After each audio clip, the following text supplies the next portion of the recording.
안녕하십니까. 오늘은 어, 육신 중에 편관에 관한 부분을 설명드리도록 하겠습니다. 편관이란 사흉성 중에 하나라서 그 중에서도 흉함이 아주 강력하게 나타나는 육신 중에 하나이죠. 격국이 나쁘게 되면 흉을 일으키게 되는데 칠살이라고 하죠. 칠살이라고 하고, 육친으로는 남자 사주에서는 자식, 고조부, 외조모가 되고, 여자 사주에서는 외간남자, 즉 정부가 되겠죠. 정부하고 남편의 형이 해당되게 되죠. 특성, 즉 성향은 고집이 세고 시비를 좋아하고 성격이 조급하며 흉폭성을 띠게 되고 고독한 면도 있다고 그렇게 보죠. 권모 술수에 능하고 목적을 위해서는 수단과 방법을 가리지 않는, 즉 적과의 동침도 마다하지 않는 그런 성향이 나타나게 되고 장계에 능하게 되죠. 격국이 순수하지 못하게 되면, 여기서 격국의 순수함이란 사주 원국이 형충 또는 살등의 여부하고 또 일간의 강약이 어느 한쪽으로 치우치지 않고 또 조 역시 균형이 맞는 등 여러 가지의 조건들을 종합적으로 판단해서 순수하다 또는 탁하다고 그렇게 정의를 내리게 되는 것이죠. 이 경우 순수하지 못하게 되면 격국이 관제 구설에 휘말리게 되고, 또한 건달과 조폭 등으로 빠지게 되는 경향이 아주 짙게 나타난다고 보면 되겠죠. 편관도 신앙사주에서 편관이 용신이 되는 경우에는 판사, 검사, 군인, 경찰 등 특수 직종에서 두각을 보이게 되는 경우도 있게 되죠. 사주에 편관이 있으면 식신으로 제사를 해야 사주가 길명이 된다는 그런 원칙인데, 식신제살격 또는 식신제살 원칙이라고 그러죠. 다음 편관의 통변 부분에서 사주 원국에 편관이 약하고 식신이 많은 경우에는 성질이 흥폭하다. 이 경우에는 통상 편관이 있으면 식신으로 제사를 하면 김명의 사주가 되는데, 이 부분은 편관은 약한데 식신이 많은 경우에, 반대로 편이 약하고 식신이 왕성한 경우라고 보면 되겠죠. 이 경우가 식신이 많게 되면 이 경우 역시 사주의 기본적인 그런 원리가 중화를 기준으로 하죠. 중화를 중시하기 때문에 이 부분이 중화의 부분에서 부합되지 않는 그런 부분이라고 보면 되겠죠. 사주에 편관이 상충이 되고 있는 경우에 합의되는 오행이 없게 되면 흉폭하고 그 성정이 흉폭하고 자해를 하고 심하면 극단적인 행동, 즉 자살까지도 하게 되는데, 이 경우 사주에 편관이 상충이 형성되고 있으면 그 옆에 오행이 합을 해서 이 상충을 회극시키면 기람이 있게 되는데, 이러한 경우에 충만 있고 합이 되는 오행이 없게 되면 이런 흉폭한 이런 성향이 나타나게 된다는 것이죠. 다음 편관이 많은데 식상으로 제살하지 못할 때 타인의 재물을 탐하고 사기성이 농후하게 된다는 얘기죠. 이 경우 편관이 사주에 있는데 식상으로 제살하지 못하면, 식상이 없거나 뭐 그렇게 되겠죠. 그러한 경우에는 이런 흉폭함이 나타나는데, 타인의 재물을 탐한다는 것은 도벽하고 좀 비슷한 성향이죠. 그 다음 사기성이 있다, 이렇게 보면 되겠습니다. 다음 연주가 편관이면 장남이 연조가 편관인 장남이 있게 되면 부모에게 불리한 일이 부모가 불리하고 또 가운이 기운다고 그러죠. 기울고 그렇게 그런 경우에 장남이 타양살이를 하게 된다고 그렇게 보게 되죠. 다음 편관 양인이 동주하면 어머니가 일찍 사별하기나 하거나 또는 떨어져서 이별해서 떨어져서 살게 되는 그런 경우가 있게 된다는 얘기죠. 다음 이 부분은 시상일이 편관격이란 사주 원국에 원국 시상의 편관이 하나만 있는 경우에 이 길명의 조건이죠. 성품은 강직한데 이러한 경우에 세상 보는 시야가 좁아서 사회생활에서 조금 불리한 점이 있겠죠. 이러한 경우에 또 아들을 늦게 갖게 된다는 그런 단점이 되게 되겠죠. 편관이 강하고 편관이 강한데 식상이 없으면 이 경우에도 이 경우와 비슷한 경우죠. 편관이 강한데 식상이 없게 되면 도벽이 있게 된다. 나 타인의 물건을 탐하나 도벽이 있는 거나 거의 대동소이하다고 보면 되겠죠.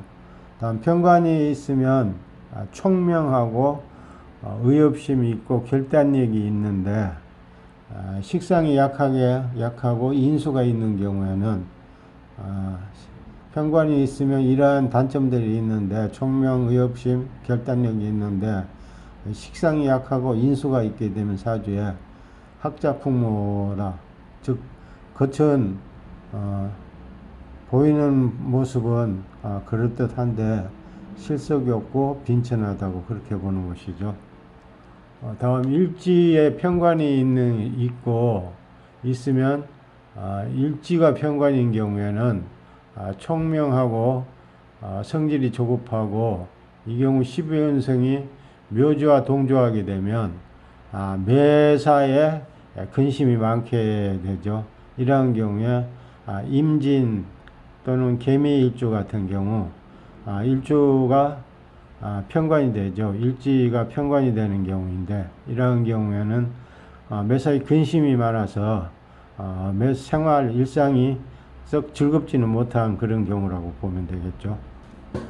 다음 신앙사주에 편관 식신이 있게 되면 신앙사주에 편관과 식신이 있으면 길명의 요건을 딱 갖춘 경우이죠. 이런 경우에는 대기라다 즉 대부 대기하게 되는데 이 경우에도 일간이 신앙한 경우에는 신앙하고 편관 식신이 있으면 대기를 한 반면에 일간이 신약한 경우에는 편관 식신이 다 길신으로 작용을 하게 되죠.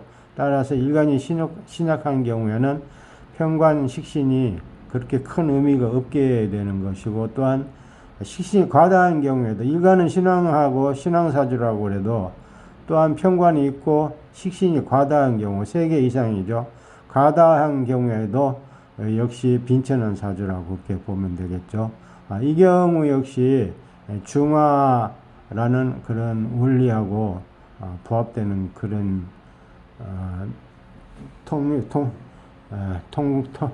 통변이라고 그렇게 보면 되겠죠. 다음 편관이 형충을 하고 되면 성질이 난폭하고 편관격에서 상충이 되고 이 경우 괴강이라는 괴강살이 더 있게 되면 이 경우에는 표현할 수 없을 정도로 그 성질이 난폭해진다 그렇게 보면 되겠습니다. 다음 편관 편재, 편관 비견이 동조하게 되면 부하의 인연이 아버지와 인연이 없게 되고 또는 이별해서 살고 또는 사별하는 경우가 있다는 뜻이죠. 다음 편관과 인수가 있는 사주는 편관과 인수가 있게 되는 사주는 자기를 중심으로 해서 세력을 형성하게 된다고 이렇게 보는 경우죠. 편관과 인수 관계는 살인상생 관계죠. 이러한 경우에 자기 중심으로 해서 세력을 형성하게 되고 이러한 경우에 편관이 강하면 무관, 인수가 강하면 문관으로 출세하게 된다고 그렇게 보는 것이죠. 다음 신앙사주에서 평관 양인이죠. 평관 양인 괴강살이 삼자가 이렇게 같이 들어있게 되면 동주죠. 동조하게 되면 군인으로서 출세하게 된다 이렇게 보는 거죠. 이 부분은 평관 양인 괴강 전부 좀 되게 강력한 그런 흉함을 내포하고 있는 살등인데, 이 삼자가 같이 있게 되면 군인으로서는 출세할 수 있는 그런 요건이 된다고 그렇게 보면 되겠습니다. 다음은 사주에 편관이 있는 경우에 양인으로 합살을 하거나 편인으로 화살, 이 경우에는 인성이 편관을 흡수하는 거죠. 흡수하는 경우이죠. 화살을 하거나 식신으로 제살, 이건 억제하는 거죠. 식신으로 억제를 해야지만이 사주가 길하게 된다 그런 경우죠. 편관이 원국에 있는 경우에 양인과 합살을 하거나 편인으로 화살을 하거나 상생관계죠. 이 경우에는 편관과 편인은 또한 식신으로 제살, 이거는 그걸 하는 경우죠. 제살을 하는 경우에 사주가 길명이 되는데, 이 부분은 비겁, 이러한 부분이 없는 경우에 양인 합살, 편인 화살, 식신으로 제살이 되지 않는 경우에 비겁으로 적살, 즉 비겁이 모여서 편관을 대적하게 되면 그나마 다소 기람이 있다고 그렇게 보는 것이죠.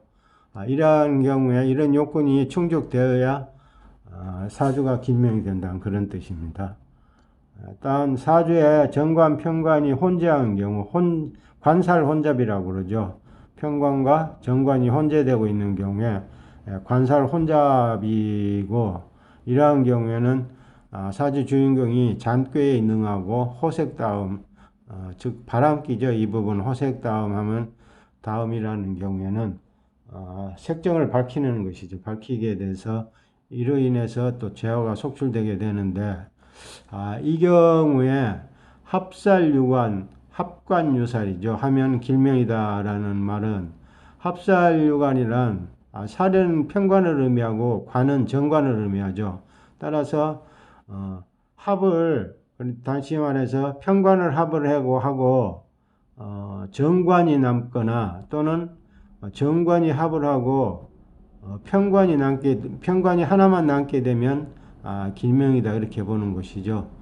병약설에서 보면 병이 크고 약이 있으면 대발복을 하게 되고, 병이 작고 약이 있으면 소발복을 하게 되고, 병이 없고 그에 따라서 약도 없으면 평범한 그런 사주이다 그렇게 보게 되죠. 따라서 이러한 경우가 병이 있고 관살 혼잡 자체가 병이죠.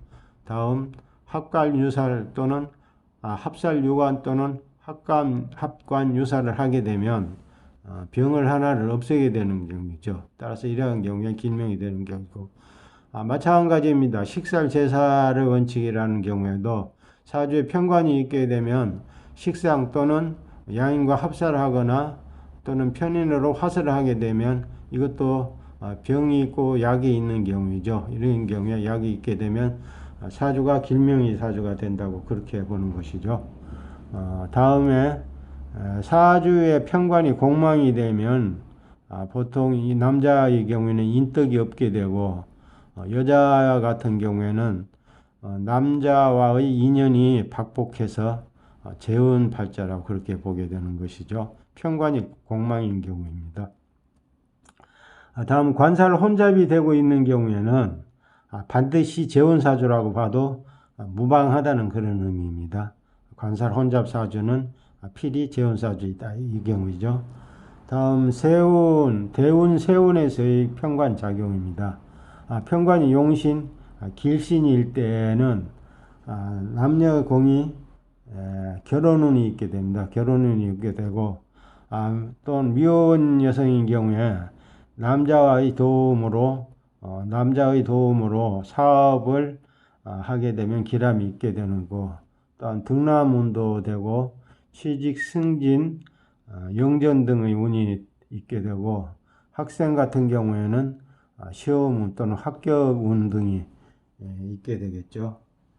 다음 편관, 즉 편관이 기신, 흉일 때, 흉으로 대운세운에서 만나게 될 때에는 반대라고 보면 되겠죠. 형제, 친구로부터 다툼이 있게 되고 이 경우 배신 또는 금전상 금전상으로 어떤 손해보는 일이 있게 돼서 법적 문제가 있게 되고 또한 여자의 경우에는 남자로부터 폭행수도 있게 되죠. 폭행수도 있게 되고 시비, 정도, 사기 등의 흉함에 휩싸이게 되고 또한 여자는 남자와 이별하고 배신, 강도, 강탈 또는 겁탈당하는 그런 흉함이 있게 되겠죠. 심신이 산만하고 불안하고 또한 도벽 심리가 발동하게 되는 경우도 있다고 그렇게 보는 것이죠. 이상이 편관에 관한 부분을 요약해서 말씀을 드렸습니다. 다음 시간에는 관성 중 정관에 관한 부분을 설명드리도록 하겠습니다. 감사합니다.